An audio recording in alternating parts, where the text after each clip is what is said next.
Well, it looks like that's it for Hippie Hole. So we're on to a brand new place. So come along with us. Let's go.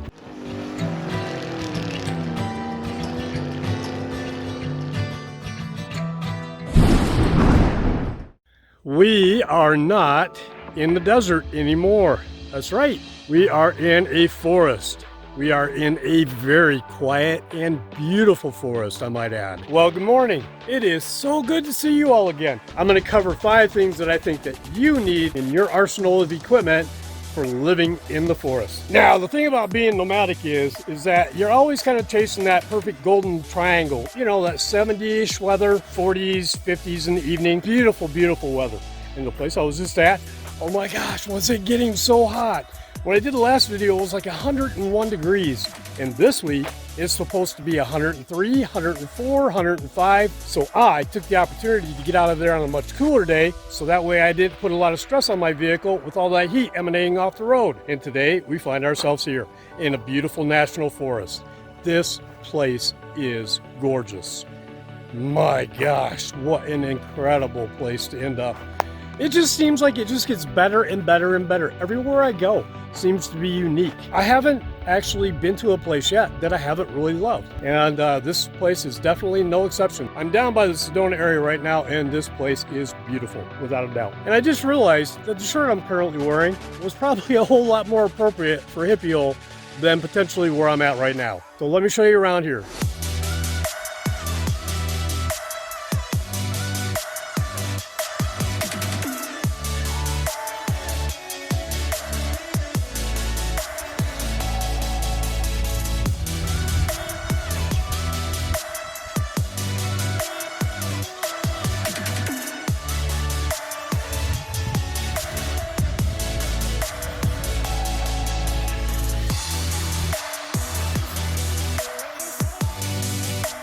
I got the van all set up. I got the awning deployed. I got something going on over there we're about to get to here in a second. And of course I have the American flags deployed. Red, white, and blue, right? I am proud to be an American, and I'm proud to fly that flag. All right, so this is what we're gonna do today. We're gonna talk a little bit about camping in the forest, and we're gonna make some breakfast right now. So come on along with me. Let's make some breakfast real quick. Well, I'll tell you what, that sun sure is coming down, ain't it? This is a different perspective. Hi down there, how y'all doing? All right, so one of the first things you're gonna wanna have, especially with like a wood cook stove or, you know, just in general, anything that you do out here, you wanna have a pair of gloves. And why? Because this little wood cook stove and all my cast iron is gonna have a black soot on there. And I don't really want it on me because that's almost like permanent marker. All right, so let's build a fire.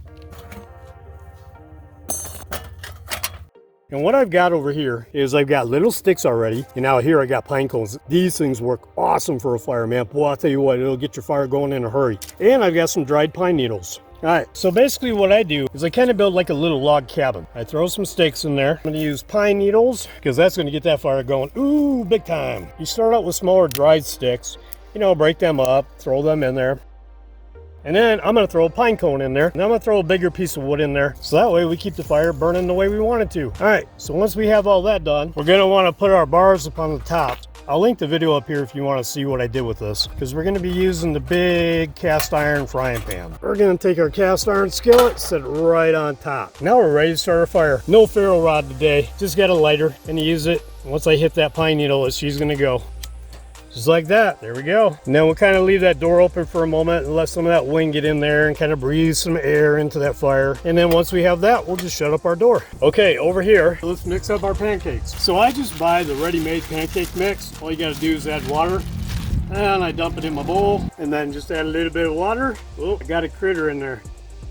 You can see we got our fire going really good, getting that cast iron all nice and heated up. Now we stir it up and get your right consistency. Y'all know how to make pancakes, but maybe I thought it would be enjoyable for you all to watch me. And it's gonna give me someone to hang out with while I make breakfast. There we go, all stirred up to perfection. Okay, next, you see on the cast iron there, see it smoking off the pan? It's getting rid of all the residue from the last time I cooked. Plus that, it's getting rid of all the moisture that was trapped in the cast iron.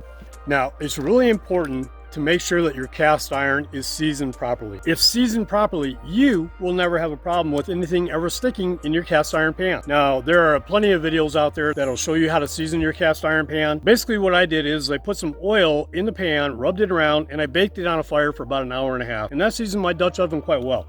I used to be a Scoutmaster. I was a Scoutmaster for 10 years. And I don't know if you all knew this or not, but I also used to do Mountain Man reenactment. So I've seen my fair share of cast iron pans for sure. All right, let's continue making our breakfast. Got my trusty little stool here I use to sit here and cook. Now we're gonna pour in our pancake batter. Oh, so hungry.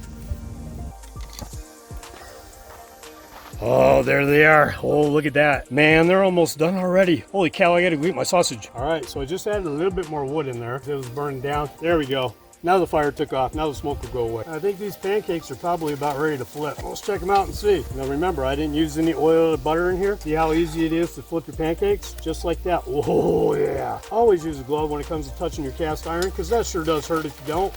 Oh, now look at those pancakes. Now those are perfect. Well, at least I think so anyway. You know, it's kind of nice having y'all along with me while I'm making breakfast. You know, ever since the kids left and they went back home, you know, I'm out here by myself again, so expect a lot more content. All right, back to making breakfast.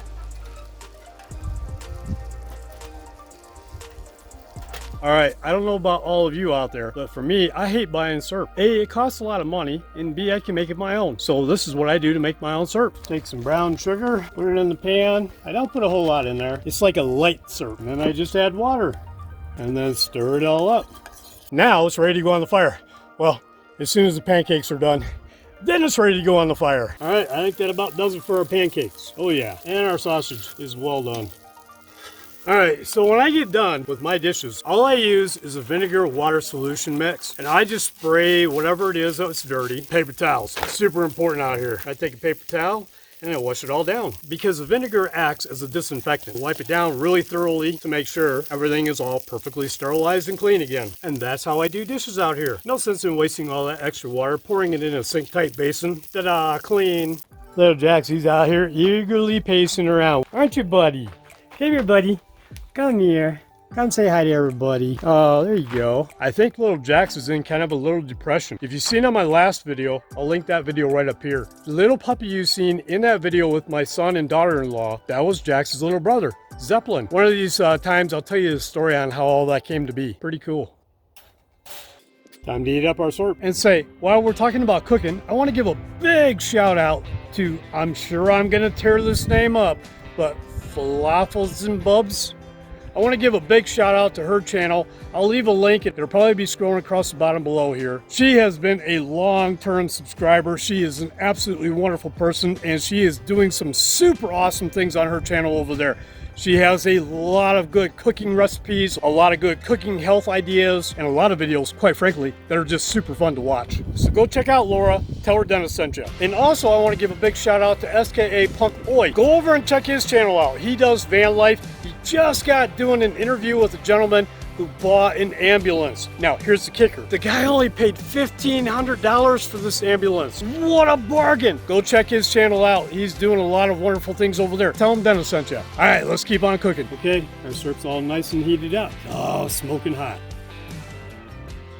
Well, I'll tell you what, it sure was kind of nice having you all hang with me while I made breakfast. Kind of nice to have company here, ever since, you know, the kids left and all. And I gotta tell you, it is so quiet. I don't know if it means anything, but I know it's quiet. I gotta eat.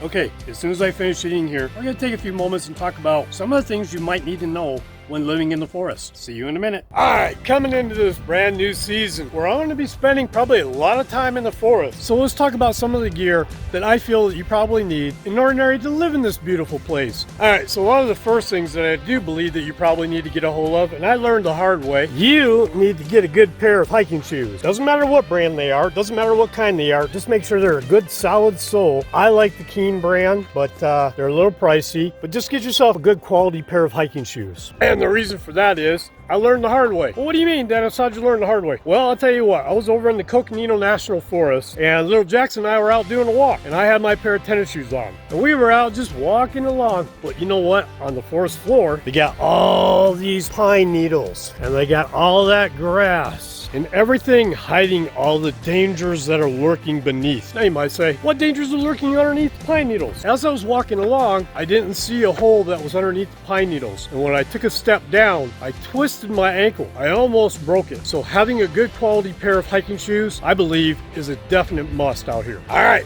One of the next things I think that you need to have is this. Get yourself a rain poncho. Just pick one up at Walmart or wherever you can find one. Have one of those on hand. The reason being is if it ever rains and you need to be outside for any reason at all, kind of nice to keep yourself protected from getting all wet. And a rain poncho is a sure way to do that. Put that in your backpack. Never know when you're gonna need it. Bug and mosquito netting. On the back of my van, I have that all covered in mosquito netting, and I've got magnets that are holding it to the top, to the sides, and the bottoms. You wanna make sure you have a good mosquito netting in there. On my doors, for the windows, what I did was I cut just a regular piece of screen, and I took the magnets, and I stuck it up there.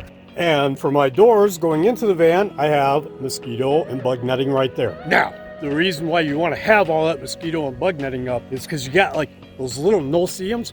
Those babies hurt when they bite. And also you have a lot more wasps and yellow jackets that are out here during the summertime as well. You don't want them getting in your van. Boy, can that create a lot of chaos in a hurry. So yeah, make sure you have some bug and mosquito netting. Really important. You know, it's not just applicable to the forest. I think you gotta have that anywhere you go because there's always those pesky flies, pesky mosquitoes, and out here in the forest, a lot more bumblebees. All right, next, number 4. Get yourself some tools to have on board if you're gonna live in the forest. You know, this could be applicable to anywhere you're at, but especially out here in the forest. Get yourself a good shovel. You can use that for both your fire pit, for your campfire, and to dig a cat hole if you need to. Get yourself a relatively good axe to chop up wood. Get yourself a good knife for bucking up wood and for protection if necessary. Make sure you have yourself a Leatherman tool because boy, I'll tell you, that comes in more handy than one would ever imagine out here. And also get yourself a good saw. All of those pieces of equipment have come in handy in so many different places in so many different ways. I can't even list them all. You just need to have these things on board. These tools need to be a part of your arsenal for living out here nomadically. You just need to have them. All right, number 5. You need to have something to protect yourself. My personal opinion is the best thing to have on board would be bear spray. You're definitely gonna need something to be a deterrent to an animal or to possibly someone that might be unwelcomed in your camp. You don't wanna use lethal force. You wanna use something like bear spray. I'm a big proponent of that. That is gonna definitely deter if you should run into any problems at all. Now, personally, I have never had a problem out here. Not one single solitary problem, neither with an animal or people. You're probably never gonna have a problem with people out here. I certainly haven't as of yet, and I really don't plan on ever having one. But as far as those little brown, black, fuzzy things that run around out here in the forest, it's just a great idea to have like a bear spray. Make you feel better, make you feel a little bit more safer, and you never know. Might come a time where you need to use it. But my suggestion is that if you're in a place and you do see bears or you do see mountain lions, maybe you should probably leave that place and go on to a new place. You very well might be in the crossroads of some kind of migration or natural hunting area for those animals. All right, those are the 5 little tips I have to give you for living in the forest. If you have any other ideas or tips or tricks or things that you believe that you need to carry on board in your equipment, drop it down in the comment section below and let me know what your ideas or your thoughts of things that you definitely need to live in the forest. Not only I would be glad to hear about that, but I'm sure a lot of other people reading in the comment section down below, they will find that extremely helpful as well. All right, coming to you from this beautiful forest. So I just want to tell you all, thank you so much for taking your time to stop by our channel today. I greatly appreciate that. And until little Jackson and I see you again, later.